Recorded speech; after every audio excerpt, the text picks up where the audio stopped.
All right, everyone, we're joined by head coach Pat Noonan following tonight's game. Coach, if you want to start with your thoughts on the result. Yeah, it's a tough stretch, tough moment for the group right now. Results, performances, we know it's below our standard, and we'll continue to work to try to fight through it. I know the disappointments there with these players, with the fans, and that's the way it should be. We're not getting it done in the moment. We'll start here with Carter. Pat, it's been rare for you guys to go back-to-back games without scoring. Where are you seeing the offensive disconnect stemming from? I think we're lacking some patience. I think maybe you can feel it or sense it's building up where we're not getting results at home, and that's typically what we've done, and just rushing some plays. They defended very well, so that was a part of it, and defended the box well. But I think we could be more patient in the next pass and getting a little bit closer to goal and running harder to goal and causing more problems. Last week when we spoke to Nick Hagelin after the game, he described it as your own worst enemy kind of thing. Yeah. Do you see that as being maybe an apt description of how tonight went as well? In parts of our game, for sure. The goal we concede in the New York City and in this one is a little bit naive, and how we're trying to find space to bypass some of the pressure and the lack of connection on the decisions. The two goals are momentum killers for sure, and certainly avoidable. So, that's on me too. It's got to be. We should be able to eliminate that, and so, like I said, we'll continue to work to try to find some solutions. We'll go to Laurel.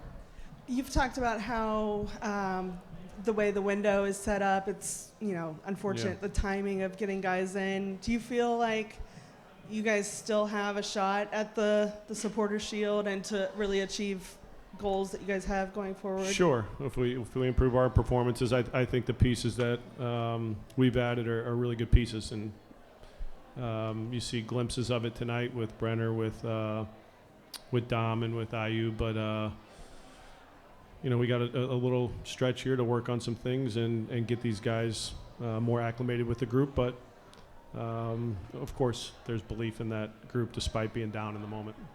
What did you see from Brenner specifically? I thought our front three struggled to move with the game early on. I thought we tried to find moments to get them isolated 3v3, and some of the moments were good, but there wasn't enough. I think they're a physical team, and we know they're going to step up their pressure, so the movement has to be earlier. It has to be finding ways to be in sync with how you move off the ball and how you move behind at times, and I didn't think that was quick enough. And Brenner, we wanted to get him and Evander deeper to see if we could let them be aggressive with their center backs off the line and then create isolation with Kevin in certain ways, or just invite pressure in ways where if they got isolated and we got out of that pressure, we got some really good switches of play to get Ender and Dom at times running with some space, but we just didn't do enough in those moments. We'll go here to Damon. Coach, the passing at times tonight was lacking, while specifically leading up to that goal that Philadelphia had, while Phillies looked a lot more crisp and consistent. How does FCC get to that point, and can you do it soon enough to make a deep run in the playoffs? We'll see. We got to be better with the ball and better under pressure, and if we're gonna struggle to play the game under pressure, it'll be hard. So we'll try to find solutions, find ways to get guys more time and space, but then some of it's just bad passing and individual mistakes that I don't think are specific to how the pressure's arriving. It's decision making, but if we can't improve in those areas and simplify some of the ways in which we can play, through pressure, around pressure, over the pressure, then it'll be a struggle, but we'll continue working to find those solutions. Lucas had a unfortunate night. He struggled a little bit. Can you talk about why you kept him in as long as you did? Positioning.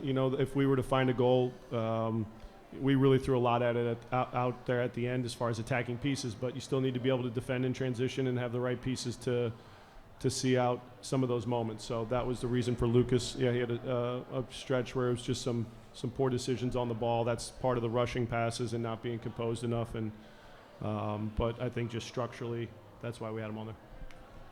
We'll go to Jeff and then we'll to Tito. Okay. Coach, it looked like Philadelphia was really pressing quite a bit throughout this entire game. Was anything discussed at halftime to counteract their advance? There's always discussions. The pressure was how we train during the week. It doesn't always mean you're going to find solutions and have success with it, but how we invited the pressure at times and just not being able to get the ball moving quick enough to get time for the next guy on the ball. But like I said, the moments where we did do it right, I don't think the front three moving with the game and understanding how to move off of each other to really put them in some tough situations was up to par tonight. And the international break is coming up this next week. Do you feel that's a good or bad thing in terms of momentum within this team? It depends. We'll have a group of guys that are away, so you're not with your full group, but we certainly have time to work on some things. So we'll see how we come out of it. We'll go to Tito and then we'll go in the back in the green. Hi, Coach. This is Coach Cincinnati. Hemos perdido 3 partidos de local. ¿Dónde está el error del equipo? ¿En la parte defensiva, en la parte ofensiva? ¿Y cómo se puede lograr el liderato de la tabla general? It's 3 losses in a row here at home. Where do you see the struggles mostly on the offensive side, on the defensive side, and what do you think needs to be turned around in these final games at home? I would say with the balls is pretty obvious of, patience and then finding the goal. We're rushing some moments. We're lacking some patience. You could see that even tonight. But I think it's this urgency to find the goal and find the lead. And sometimes that leads to these stretches where we're trying to do too much or not finding the right simple pass that allows us to get into better positions to attack the goal. At times guys trying to make the play because we're desperate to find a goal and it ends up being the wrong decision and then that just compounds. So as far as the goals we conceded, I think those are pretty clear as to how we can eliminate that. We'll go to Jose here. Buenas noches, profe, para Contragolpe TV. Hoy se queda con un hombre de más. ¿Qué le faltó al equipo, según su forma de pensar? ¿Qué le faltó al equipo para lograr aprovechar ese hombre de más que teníamos en la cancha? Philadelphia had a red card in the 60th minute. You played 30 minutes of man up. What was lacking in those moments to take advantage of being a man up?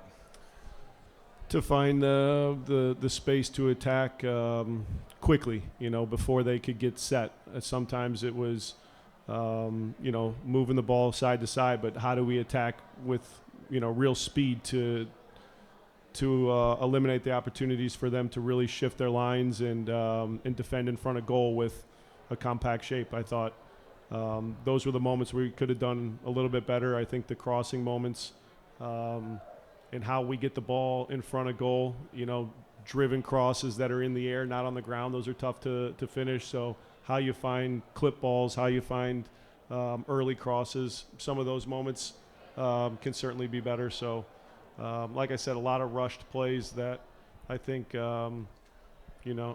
guys desperate to try to find a goal and it wasn't meant to be. We'll go one more here from Laurel. When Luka came on, Mm-hmm. I was just wondering, did you consider switching him and an ender, or what were you hoping? Yeah. Both those being kind of inverted type of wingbacks. Yeah, to eliminate the pressure that was arriving from the outside backs. Something we worked on to try to break that initial pressure and then find some connections inside. Him on his left foot to find switches of play. I think we were getting the diagonal ball in a couple moments. We thought about switching it to get some more crosses, but then when it was Lucas towards the end, we thought we had the left foot service if we could get him there and then have the isolation and the 1v1 attacking of Luka.